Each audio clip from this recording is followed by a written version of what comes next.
Hi guys, I'm going to read The Scarecrow's Wedding.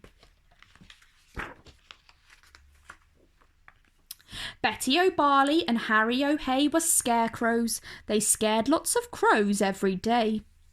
Harry loved Betty and Betty loved Harry. So Harry said, "Betty, my beauty, let's marry. Let's have a wedding, the best wedding yet. A wedding that no one will ever forget."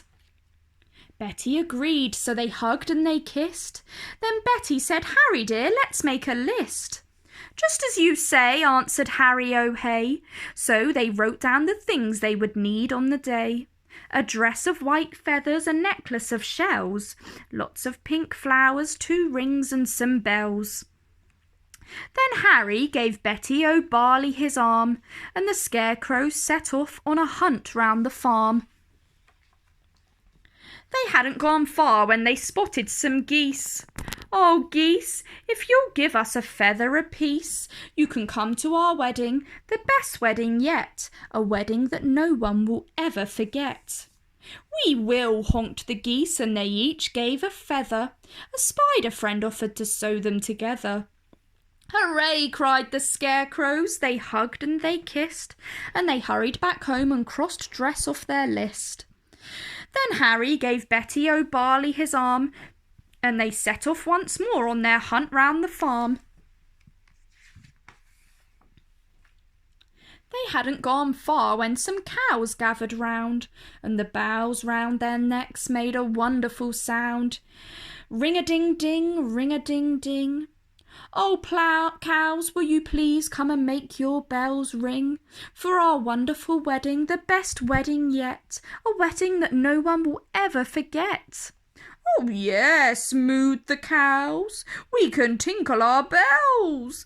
Then a crab scuttled up with a necklace of shells. Some mice found 2 rings in the bin. They were certain the rings had belonged to an old farmhouse curtain.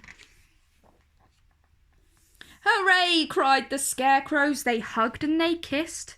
"Pink flowers are the only things left on our list." Then Harry said, "Betty dear, I can find those. Why don't I pick some while you have a doze?" Pink flowers, buzzed a big stripy bee. "I can find you a field of pink flowers. Follow me."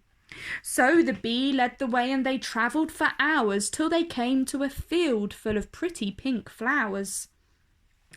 Harry stood thinking, "I won't pick them yet. I need to find water to keep their stalks wet."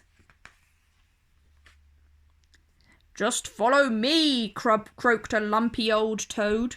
"There's a lovely wet pool at the top of this road." They climbed up the road. It was terribly steep. "I'm tired," said the toad. So they stopped for a sleep. Early next morning they came to the pool. "This water," said Harry, "is beautifully cool. But now I need something to carry it in, a jug or a vase or a cup or a tin."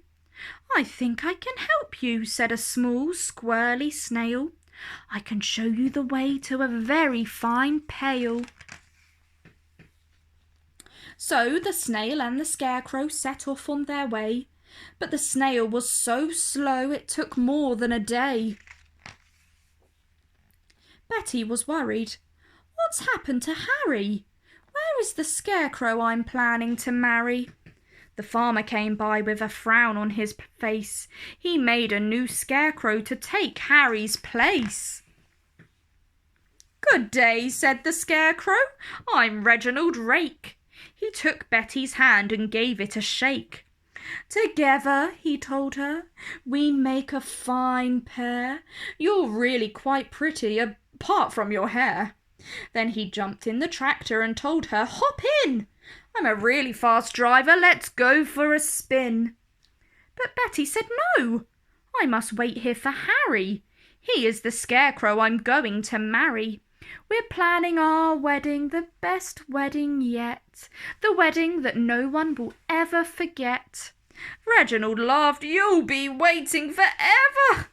Forget about Harry. I bet he's not clever." I must be the cleverest scarecrow alive. I can sing lots of songs, I can dance, I can drive. I'm dashing, I'm daring, I'm cool as can be. I can even blow smoke rings, just watch me and see. And he took out a big fat cigar from a packet the farmer had foolishly left in his jacket. But smoking is bad for you, Betty exclaimed. You really ought to be feeling ashamed. Don't be a fusspot, said Reginald Rake. My smoke rings are staggering, make no mistake. He struck up a light and he tried hard to smoke, but straight away started to splutter and choke. What happened next was completely unplanned. The lighted cigar tumbled out of his hand. It fell to the ground and it started a fire. Betty screamed, "Help!" as the flames flickered higher. But Reginald Rake said, "I'd better be off," and he bounded away with a terrible cough. Then suddenly who should appear on the farm but Harry O'Hay with a pail in his arm. "Betty," he cried, "my own future wife!" He poured on the water and saved Betty's life. Then they picked up the flowers, they hugged and they kissed, and they said, "Now that's everything crossed off the list." So Betty O'Barley and Harry O'Hay wed one another the very next day, and everyone, even the snail who was late, said, "Don't they look happy and don't they look great?" This they agreed as they sprinkled confetti on Harry O'Hay and his beautiful Betty. It is the best wedding ever, the best wedding yet, the wedding that no one will ever forget. The end. If you guys enjoyed that story, like down below and subscribe to my channel.